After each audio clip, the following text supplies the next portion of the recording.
പ്രകാശമേ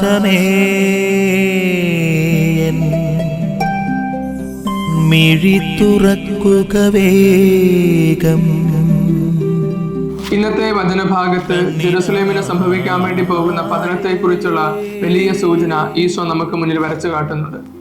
പ്രിയമുള്ളവരെ, യഹൂദ ജനതയെ സംബന്ധിച്ചിടത്തോളം ജെറുസലേം എന്ന് പറയുന്നത് ലോകത്തിന്റെ കേന്ദ്രം എന്നാണ്. അവരുടെ ആരാധനാ ജീവിതത്തിന്റെയും സാമൂഹിക ജീവിതത്തിന്റെയും കേന്ദ്രം എന്ന് പറയുന്നത് ജെറുസലേം ദേവാലയമാണ്. അവരുടെ ജീവിതം എന്ന് പറയുന്നത് ജെറുസലേം ദേവാലയത്തിന് ചുറ്റും ഈ 12 ഗോത്രങ്ങൾ ഒരുമയോടെ വസിക്കുന്നതിന്റെ അടിസ്ഥാനത്തിലാണ്. അതിനെയാണ് അവര് കാനാൻ ദേശം എന്ന് വിശേഷിപ്പിക്കുന്നത്.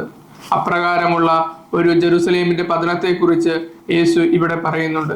പിടക്കോഴി തന്റെ കുഞ്ഞുങ്ങളെ ചേർത്ത് നിർത്തുന്നത് പോലെ നിങ്ങളെ ചേർത്ത് നിർത്തുവാനായിട്ട് ഞാൻ ആഗ്രഹിച്ചുവെന്ന് ഈശോ പറയുന്നുണ്ട്. ഒരുപക്ഷെ നമ്മുടെ വിശ്വാസ ജീവിതത്തിൽ നമ്മൾ ജെറുസലേമിനെ പോലെ ചിന്തിക്കുന്നുണ്ടാവും, മാറി നടക്കുന്നുണ്ടാവും. യേശു നമ്മളെ ചേർത്ത് നിർത്തുന്ന അവസരങ്ങളെ നമ്മൾ ബോധപൂർവം പുറംതിരിഞ്ഞ് തള്ളുന്നുണ്ടാവും. ഓർക്കുക, യേശു പറയുന്ന പിടക്കോഴിയുടെ ചിറകുകൾ എന്ന് പറയുന്നത് അത് സഭയാണ്, അവരുടെ വിശുദ്ധ കൂദാശകളാണ്. ആ കൂദാശകളിൽ നിന്ന് നമ്മൾ മാറി നടക്കുകയാണ് എങ്കിൽ നമ്മുടെ ജീവിതത്തിൽ വലിയ പതനത്തിലോട്ടാണ് പോകുന്നത് എന്ന വലിയ സത്യം ഇന്നത്തെ സുവിശേഷം നമുക്ക് മുന്നിൽ വരച്ചു കാണിക്കുന്നുണ്ട്. ആമേൻ. നിൻ വഴിയേ നടക്ക